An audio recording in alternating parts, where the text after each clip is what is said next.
Welcome everybody in. It's your host, DM Livingston, Waterbury Times, and this is Wake Up Waterbury over here on the Waterbury Times YouTube channel for today, August the 11th, 2026. It's primary day, and the weather's going to cooperate. It's not going to be as hot, a little bit of mugginess, but it's going to be a pretty good day, at least for mid August. And today's vibe is anxious, a little anxious, as it's primary day and changes in the air. We have several primaries, I believe upwards of around 13 or 15 Democrat primaries in the state, and then we have our local Republican primaries, which we'll get into. And let's get right to the top stories. No sense in wasting. Primary day.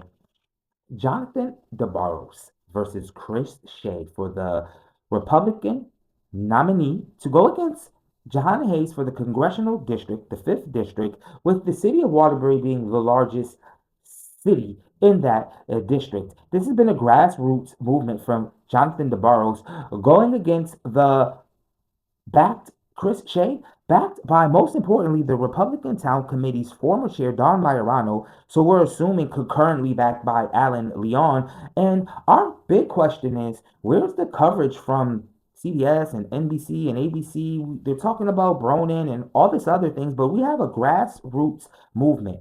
Fifth largest city, fourth, fifth largest city in the state of Connecticut, fifth congressional district, Showtime, and they're not even discussing it. And that's what the Waterbury Times is here for. And what would it mean? What would it mean if we were to flip the whole district for Waterbury? Well, we still have someone in Waterbury down there. Maybe we'll get a different flavor of representation down there if Jonathan DeBarros happens to make it down there.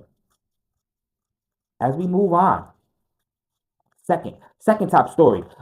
We have another primary. This one a little bit closer to home. 71st district primary. That's Mike Grasso, the newly elected board of aldermen from the local first district, going against Bill Pizzuto, the incumbent Republican. And you may say, well, what's the big deal? We heard it once upon a time ago. You said the only time there's a primary when you have the seat from your party is if you're doing a bad job. Well, in this particular case, rumor has it that it may be because Don didn't like Bill. You may say a lot of things come back to this Don Majorano person. Maybe we'll do a story on it. But we have a bigger question.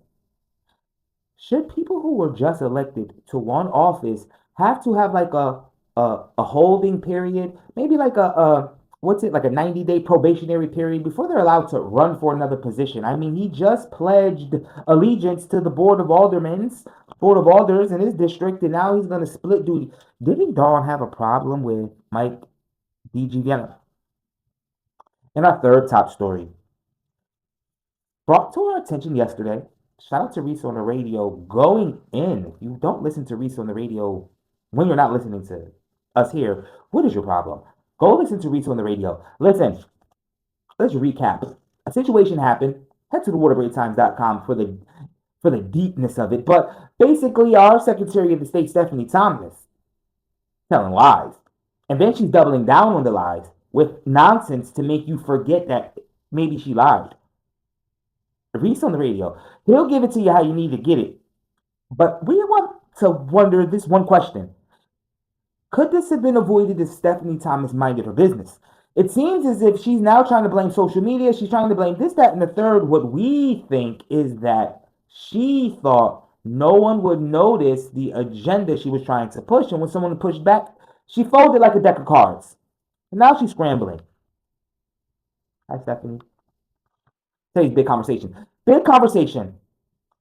Should elected officials have a score sheet, like in basketball, like in sports, like a quality control, a job review? Think about it. For 2 years, not 2 years because it's like 6 weeks, 6 months off on, well, you know the schedule. Could we look into, for example, let's say they proposed 10 bills. What if they were 0 and 10? What if they voted 142 times and 141 times they voted no, but it passed?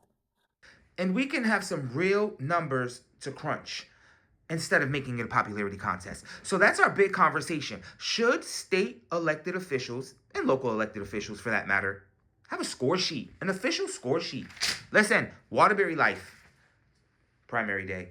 I promise you, this is the last morning show that we will be so OD on politics until election day and then the next election day.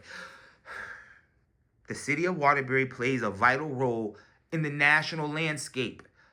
Certain factions don't want us to understand that so they could control the other faction. Let's be civically engaged. I want to see 35% on the voter turnout. 35% on the voter turnout. Let's show the rest of the state that the city of Waterbury's voice matters when it comes to matters that matter. So you guys go do what it is you do. I'm going to do what it is that I do. Be safe. And as always, I know you already know. Peace, peace.